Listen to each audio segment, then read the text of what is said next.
In our modern and connected world, the risk of children encountering a predator online is significantly elevated. Reports of child sexual abuse imagery exploded over the last 2 decades.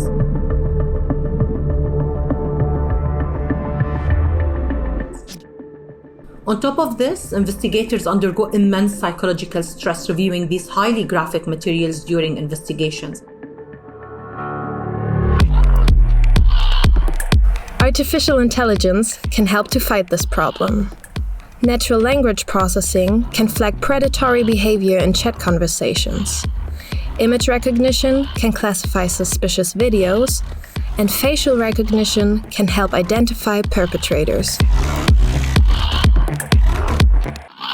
So the hardest part of my job is having to review all the pictures and videos of children being sexually abused.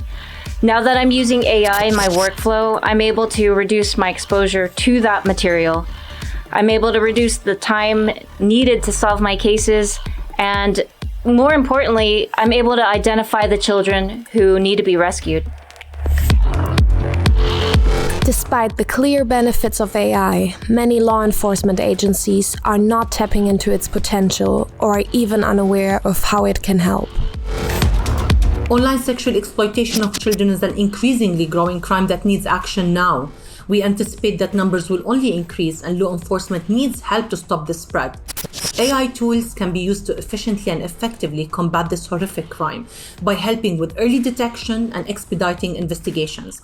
That's why we joined forces with UNICRI. In 2020, the Ministry of Interior of the United Arab Emirates, together with the UNICRI, Center for AI and Robotics, launched AI for Safer Children.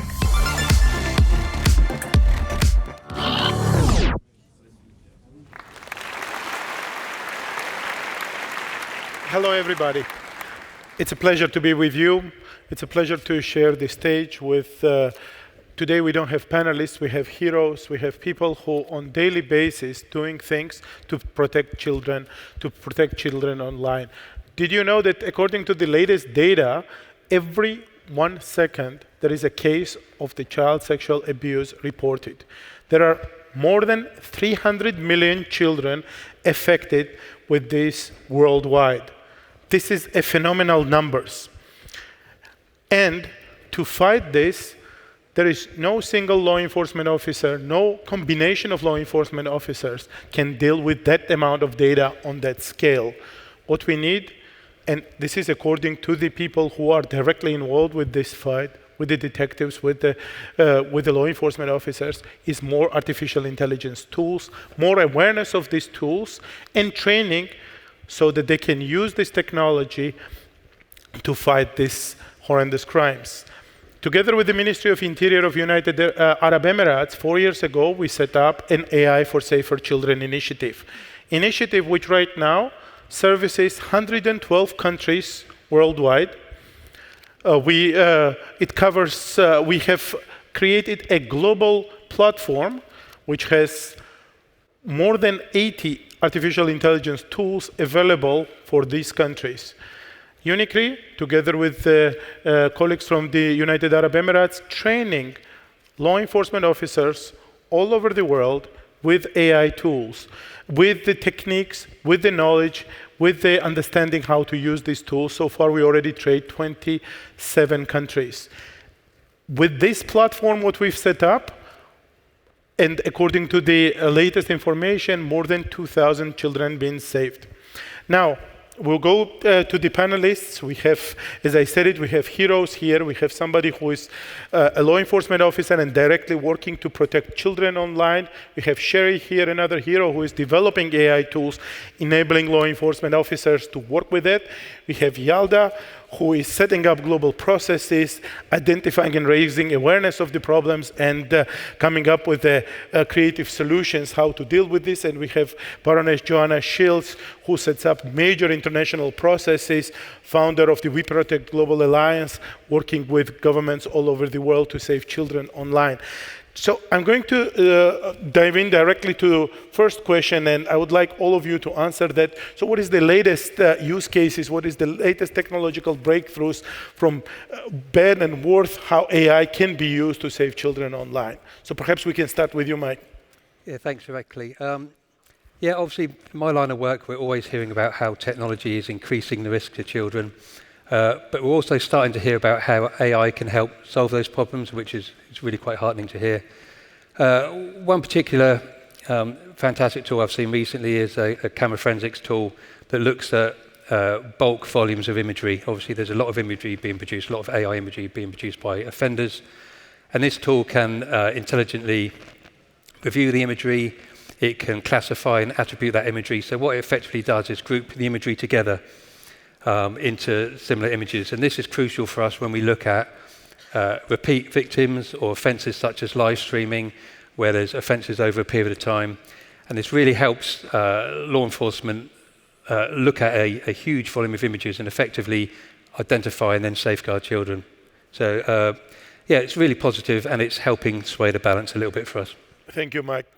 Sherry? Yeah, absolutely. So one of the most promising use cases that I have seen recently in our work is actually a project that's developed right now through Interpol and the Crimes Against Children Task Force, where, very similar to we heard in the opening video, Detective Torres mentioned that the most harmful and difficult part of her work is to look at the images and to watch this horrific abuse time and again, full time. What we are trying to do, or at Interpol, is to use large language models to actually describe the content and to do some of that heavy and emotional lift for them before they even have to look at it. And then that can be used for both victim identification purposes, it can be used for evidentiary reasons as well, and it increases the time so they can devote themselves as humans to actually doing the things that they do best, and that is to identify and safeguard children. Thank you, Sherry. Now we go with Yel. Well, first of all, thank you, UNICRI, for having us. Thank you, the ITU. It's a pleasure to be among such a distinguished co-panelist. I have to say, both as a peer, but also as a mother, thank you for all the work that you do to make the internet safer for kids.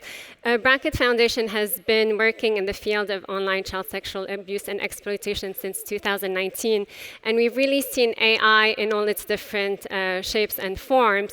We've seen AI being labeled as a threat and as an opportunity by law enforcement agents that are trying to tackle the rise of child sexual abuse material. We've seen AI manifest itself as a force of good on online platforms, whereby we deter perpetrators from the crimes that they're about to commit, but also manifests itself as a force of evil when it's enabling them to and empowering them to do more harm. I would have to say, in terms of single best use and single worst use of the technology that we've been witnessing, we've seen really remarkable progress in the field of image recognition software. Even through our work with AI for Safer Children, the use, the empowerment of law enforcement agents to use these image recognition software has really reduced the amount of forensic backlogs. It's cut investigation time. Bracket Foundation has enabled a public-private partnership with Palantir, the data analytics company, and as a result of that partnership, where they onboarded Foundry, the image recognition software of Palantir, onto their system, they've reported really great progress, an 80% reduction in time to identify a victim, a 50% reduction in actually improvement in operational efficiencies, which means that you can protect kids faster, and most importantly, an 80% improvement in the mental health of law enforcement agents that are no longer as exposed to the gruesome images that is child sexual abuse material. In terms of, I'm almost done, in terms of the single worst use case that we're seeing, I'd have to say that it's an AI-generated CSAM. The FBI has issued, actually the Internet Watch Foundation has issued a report of different types of catalogs that are being circulated online, empowering predators with the tools and the prompts to generate these images for kids. We're also seeing a normalization in the consumption as a result of the production of these images. And in a world where the National Crime Agency suspects that 1.6% of adults pose a threat for kids, the consumption of these images online is increasing the chances of abusers abusing children in the real world. Thank you, Yalda and Baroness Schultz. Thank you, Irakli. I think it's important to recognize this is a moment of global expansion of the availability of these tools, which is creating scale on a level that is unprecedented. But the fact that we're here and that you're convening this group and that you're many, many years into this mission gives me a lot of hope.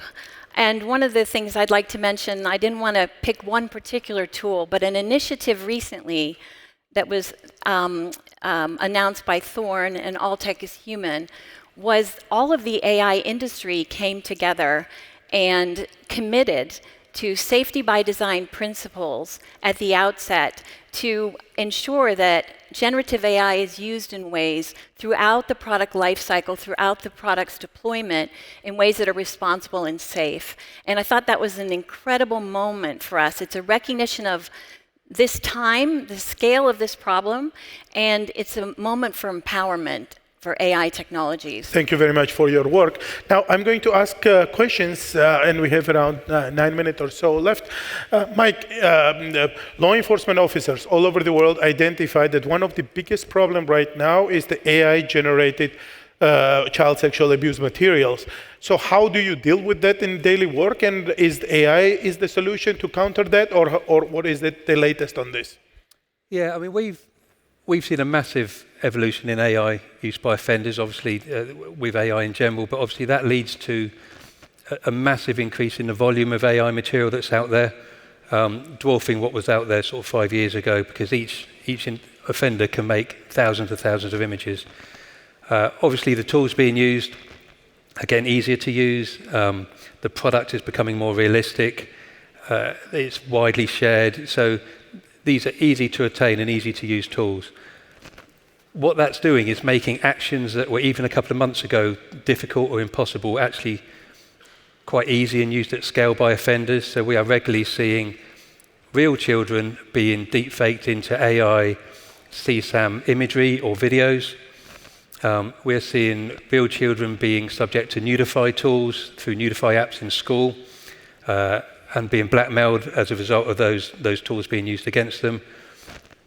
So there's a lot of problems out there, but I do think the solution to this bad AI has got to be good AI at the end of the day, especially when we're talking about the volumes that we're seeing. We're seeing offenders, single offenders with hundreds of thousands of images that they've created. Now, for law enforcement to be able to review that is going to be very difficult. And I think you need an AI tool in order to look at huge volumes of imagery and tell you, firstly, is it AI or not? Secondly, if it's AI, is there a real element to it? Is there still a child that needs safeguarding just because it's AI? And then secondly, to go through that bulk and to say, actually, we've prioritized it, we've triaged it, and this is where the police need to focus their resources so they can be focused on safeguarding real children. So I think, yes, I think good AI is crucial to tackling AI issues. Thank you. And Sherry, you are developing AI technology which is adopted by law enforcement agencies. So what are the challenges of the adoption and how to ensure that this is adopted on a global scale, world scale? Because what we want is that all countries will have capabilities to access this technology to fight this crime. One of the benefits that we have as a nonprofit is actually that we can have this wonderful opportunity to help make these tools available to everyone regardless of their capacity to pay or to support the projects. And so this is one of the goals that we have is we go fundraise, for example, to produce the tools, and then we give them to the stakeholders free of charge in perpetuity. Amazing. And one of the reasons why we get so involved with Interpol and the Crimes Against Children Task Force is because then we have this global dissemination, actually, and it really helps reach the people who actually need it the most, particularly as we see a rise in self-generated or coerced content coming from places like the Philippines where there's less capacity in order to develop these sorts of tools on their own. This is when we need to come alongside and help these stakeholders produce tools for them. One of the other challenges I think that we have in order to do that is that there's oftentimes fantastic tools available off the shelf by some of the companies who are present here. However, they aren't suitable for use in the sort of environments that we need them to be. They need to be air-gapped and highly secure in order to look at child sexual abuse material, which means that we're often sort of recreating the wheel to a certain extent, or making it possible given the highly restrictive environments in which these stakeholders have to work. So it's double-edged, honestly, and it's going to be something that we continue to work on. Absolutely. Thank you very much. And the global adoption is the key, and it is very important that everybody will have those capabilities. Now, Yalda, sort of in a short way, can you tell us that obviously sexual abuse material is available on the platforms, or on the platforms which were developed by the major technology companies, and you do talk about the need of the accountability of the companies in general. So what is the latest on that, and how to ensure that we deal with this issue? Sure. Big tech companies, let me start by saying, are crucial to innovation. They're crucial to a thriving digital ecosystem. The problem is when governments, in order not to stifle innovation, step in with the safeguards, the standards, and the regulations after the harm has been done, after the most vulnerable people in our communities, including children, have suffered. Big tech companies operate under the assumption that they have near unchallenged economic power. And if you're able to feed 10,000 children, but you poison 50, that's an acceptable rate considering the scale of impact and growth and change. However, in any other industry, if you harm a child, you go out of business. If you poison a child, you go out of business. Yet, big tech companies are not only providing the infrastructure and designing these dangerous platforms, but they're allowing predators to have the infrastructure needed to thrive. These challenges like generative AI, CSAM, are not being found on the dark web. We're seeing them on the surface web. We're seeing them on mainstream platforms, on social media, on the metaverse, on online social gaming platforms where children are exposed. I can give a couple of examples that we've witnessed recently in our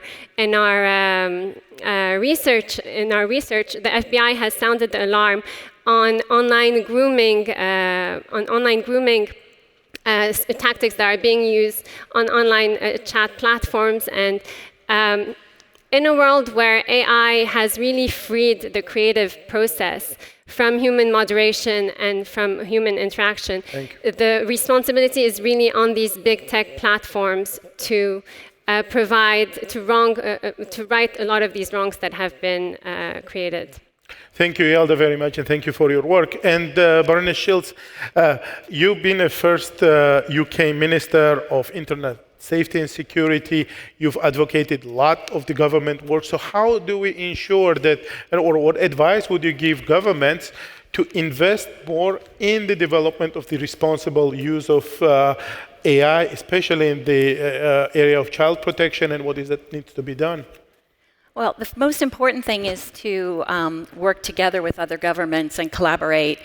10 years ago this year, I founded the We Protect Global Alliance, which is a multi-stakeholder organization that now represents 103 governments, many of the leading technology companies, a lot of startup technologies that are building to support technology in this area, NGOs and other Interpol and other policing organizations, all coming together. And I think the work that you're doing at UNICRI, at the AI for Safer Children initiative, is absolutely vital part of our toolkit, because we create a model national response for governments so they have the tools that they need, and we can share best practices around the world, country by country, law enforcement agency by law enforcement agency.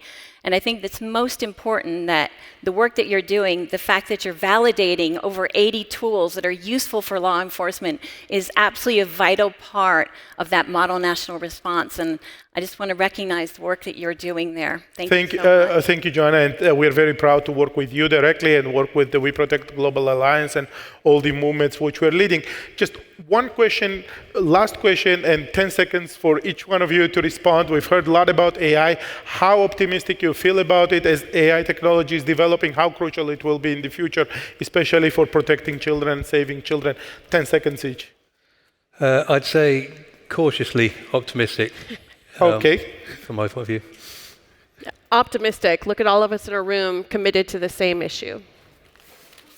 It's difficult to be pessimistic when we're speaking at an AI for Good conference. So that in itself calls for optimism. But I would say unless these platforms are regulated and designed in a way that is safer for children, we are really sleepwalking into a new unknown era of artificial intelligence that will really hurt our children. Thank you. I feel optimistic because this is a moment for our movement.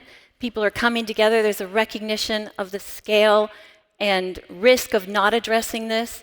We have the anxious generation that's emerged, and we have a global health problem in crisis, and we need to recognize it as an industry, and we need to commit the resources and the talent and the expertise to solve the problem. I personally feel extremely optimistic because of all your work, because of the heroes here, because of all of you, and because of this UN collaboration under the ITU flag. And let's give the round of applause to our heroes here.